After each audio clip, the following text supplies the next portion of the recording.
Hey everyone, welcome back to the DIY Small Business Podcast. I want to talk to you today about working with mistakes and contractions in business. So yeah, it's a big topic. I really loved doing some interviews in the last 2 weeks, but I also want to do some solo episodes again where I'm just talking about my experience, the things I observe, and the learning that I would like to pass on. So today I'll be sharing a whole list of mistakes that I've made in the past, and I'm also sharing about my way of kind of reframing them, learning from them, and most importantly, integrating the information that I received from those mistakes. So yeah, if you're feeling in a spot where you are unsure or you feel like you are making mistakes, I hope this will be a beautiful and encouraging episode to listen to. Before we go there, I want to just share a few things that are new in my business. This season of Radical Love Live Round is almost coming to an end. That's a 33-day journaling program where we are writing about our experience of love with ourselves, other people, and community. It's just really beautiful. You can still do it. You can just kind of join anytime you're ready by becoming a Patreon. The other thing that I'm offering that I'm also excited about is a new life business workshop series which starts on June 13th. So some of you will remember that at the beginning of the year I ran a live round of the DIY Small Business School, which is my biggest program where I'm teaching you everything from pricing to packaging to thinking about branding and design and social media and software systems and getting organized and bookkeeping. So it's a really comprehensive business course with a community on Mighty Networks, and you can take part in that for a pledge of $11 on my Patreon. And it also has some life components because I think it's really important that we get together as a community and learn from each other and ask questions and also give each other a little bit of gentle accountability. So the next live part of this offering, which is also available to all patrons at all levels, is the series of workshops that's starting mid-June. And it's mainly going to be about creating focused content and really getting organized around that. So the first workshop is going to be all about developing a long-term content strategy, because this is the thing I get the most questions around at the moment. So we're going to talk about identifying themes that are relevant to your heart and your work. We're going to talk about getting organized, having boundaries, giving yourself social media breaks, batching content, automating things, and so forth.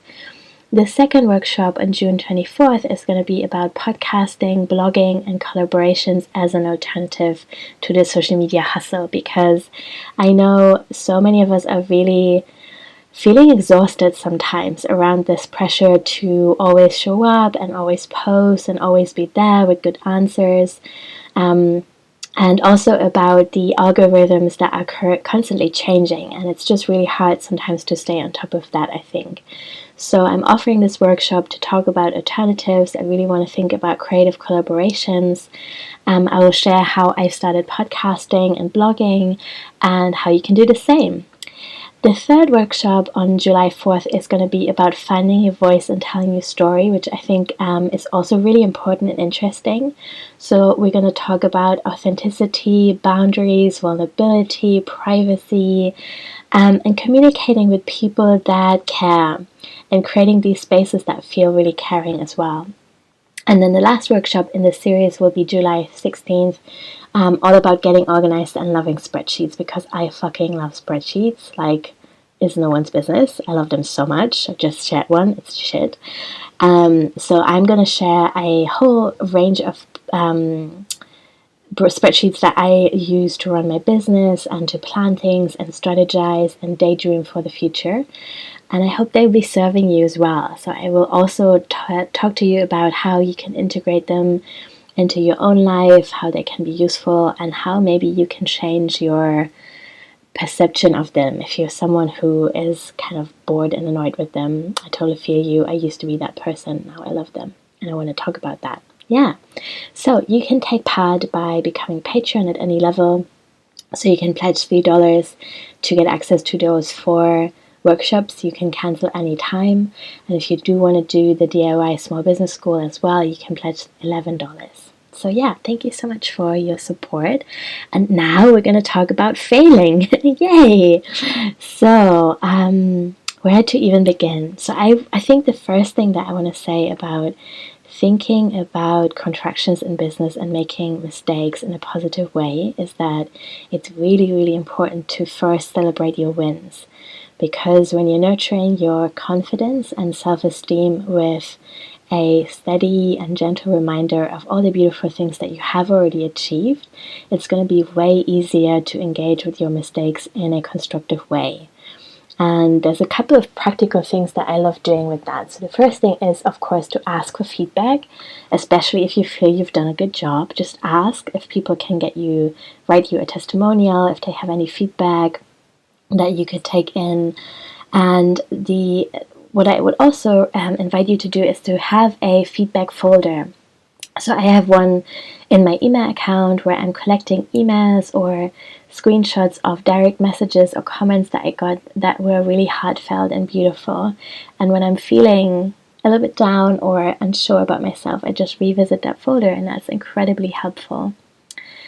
And then also I think journaling around success can be helpful. So to really think authentically about what you're proud of that may or may not be independent from other people's opinions. So I think it's easy to say, oh, just do your own thing.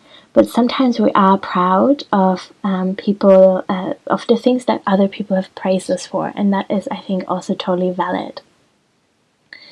The next thing that I would want to offer you before you start thinking about mistakes and contractions is to really think about what you need in your business in order to feel safe. Because I think starting a business or any creative project is such a huge adventure in itself. It's a really brave and courageous thing to do. And I think where a lot of anxiety comes from for so many of us is the fact that we don't actually know exactly what we need in order to feel safe.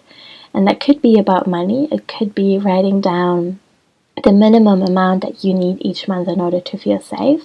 But it could also be stuff like, I need to be able once a month to sit down with someone in a similar position and really feel heard, which might mean that you want to create an informal mastermind. Or maybe in order to feel safe, you need to know that you can always take days off or give yourself a break. And so maybe that's something that you very consciously and intentionally want to build in to your business model. So this could be so many different things, and I don't want to be prescriptive here, but I think that's a really good question to ask before you go anywhere. And then one more prep step, and I promise then we'll get to the meat of the things, is to work with your jealousy. So I think in the age of social media, we always are tempted to compare ourselves to others in some ways. And some of us are really good at stepping away from that. Some of us need a little bit of help. All of that I think is totally fine and totally human. But just kind of try to be intentional and notice when you're feeling jealous and when you're comparing yourself and when you're just feeling this like slight sting in your tummy where like, ugh, this is something I really want for myself. I think there can be so much valuable information in jealousy if we work with it constructively. And another funny tool that I want to share on that note is the website Time Machine. So if you Google website Time Machine, you'll find a tool where you can type in someone's website and see what it looked like a year or 3 years from now. And that is definitely not about shaming anyone. It is about understanding that we're all on a journey and that what it might look like today with all the success that you perceive you may or may never have could have been totally different a few years from now. And I think that's so important to remember, that we all started somewhere and that somewhere very likely was not perfect or beautiful or even anything nearly as good as what it is today. I've had some really crappy websites. I'll leave it there. Look it up if you want to. And yeah, I'm not proud of them, but that's definitely been part of my journey, and I think that's refreshing to remember sometimes. So now I want to tell you a little bit more about the mistakes I've made and why I think they've been so important for me and my business and for me to get to where I am now. So I started working when I was 11, and I was an incredibly anxious and insecure teenager. I really wanted independence and stability, and I wanted to experience something outside of school because I really was not feeling I was fitting in that environment. So I started working, and my first few jobs were really age inappropriate in a way. My first job was working in an ad agency. That was before the big crash of the internet bubble. And so they kind of foolishly, I don't know why, took on an 11-year-old to do some admin for them. And that's what I did. And it was really interesting. I learned a lot.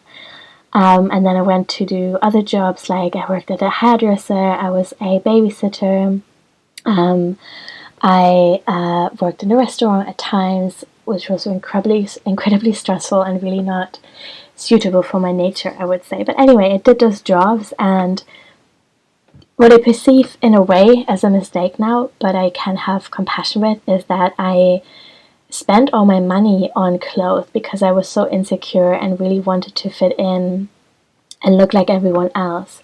And when I look back now, there was a specific point around my 11th birthday where I really lost touch with myself. I remember that on my 11th birthday, I spent a tiny bit of money that I was giving as a present on books because I love books. I was a hardcore introvert. I wanted to be home learning about self-development with my books. And I liked my library card a lot as well. But on my 12th birthday, that has really shifted. I was suddenly working, making my own money, and buying crappy things that I didn't really enjoy wearing. Like, I'm someone who really only likes natural fabrics on my skin, and I was wearing polyester all the time because I thought that was the cool thing to do. So, that's a bummer, I think.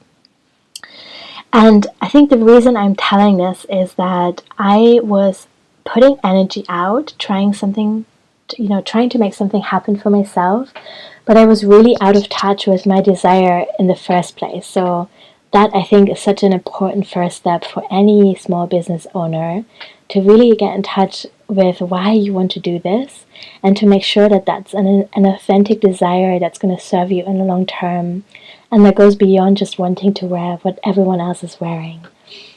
So that's a long ago mistake, but I feel that I'm still living with the lesson from that and that I have integrated that into my life in some way. Other more recent mistakes that I can name was 3 years ago I launched my first course on web design and branding. It was on Gumroad at the time and it looked very different to what it is today, and I sold a couple of spots, but I basically spent way more money on the production than I ever made back on that course.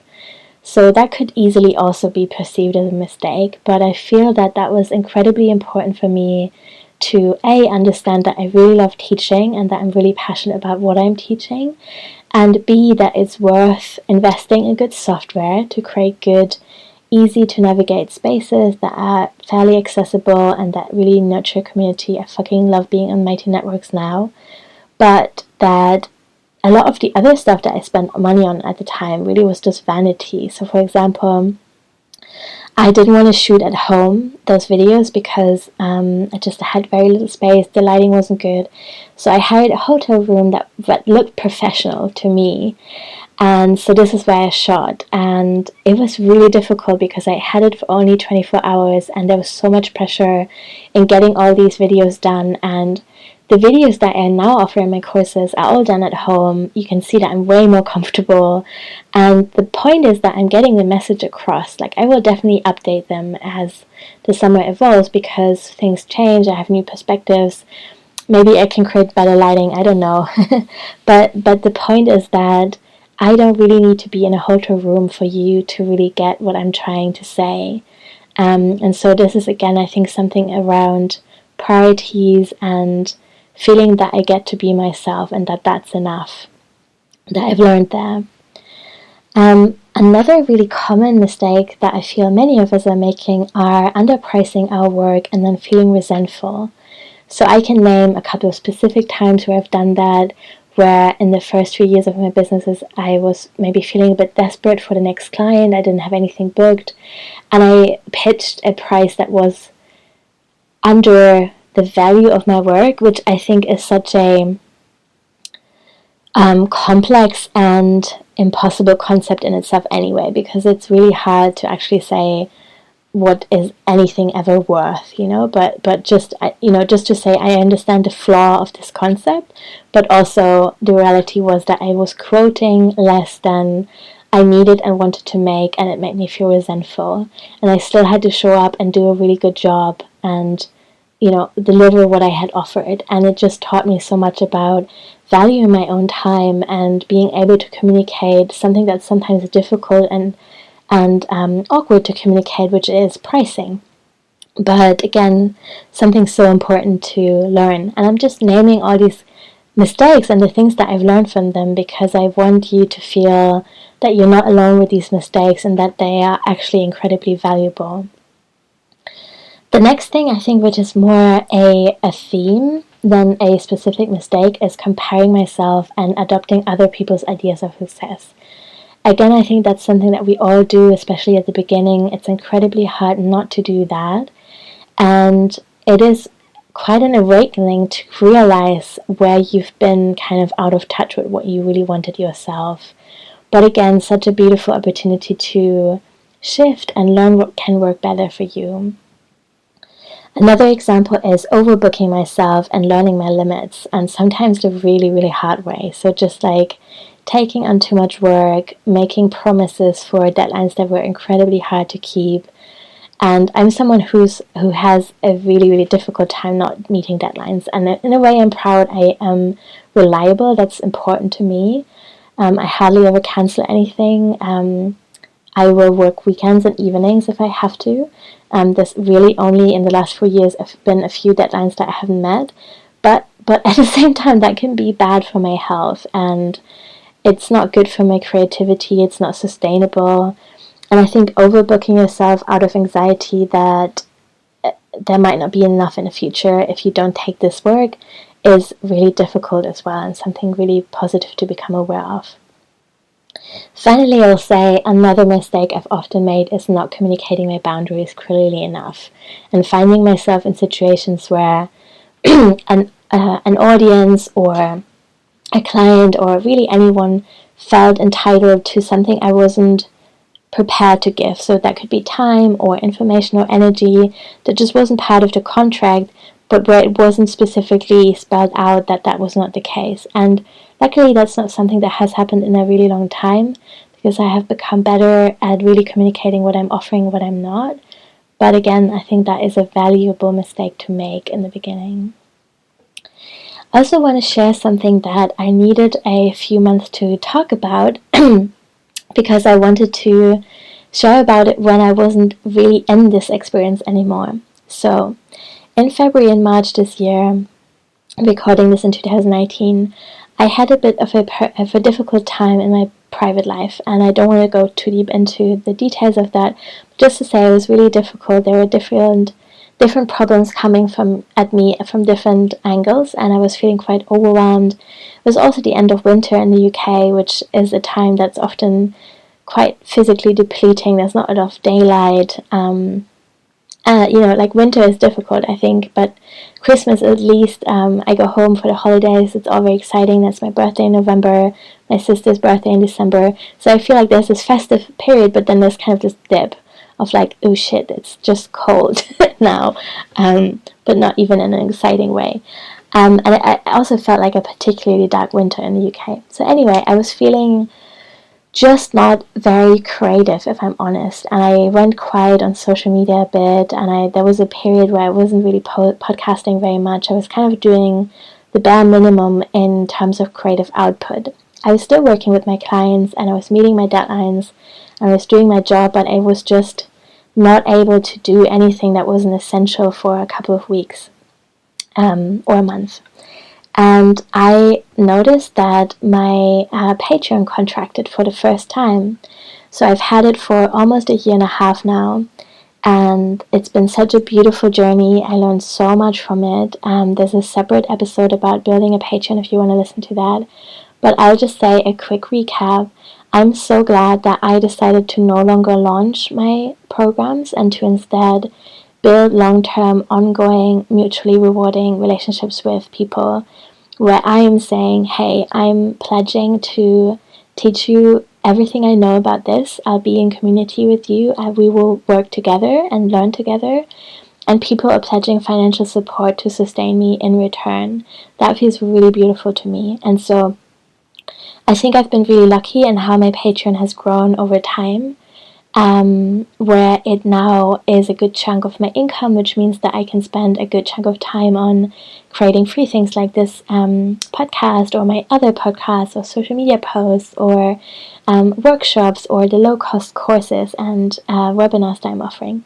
And that feels amazing. But since I started it until February, each month it was growing a little bit by bit it was growing, and it was so beautiful to see that and watch.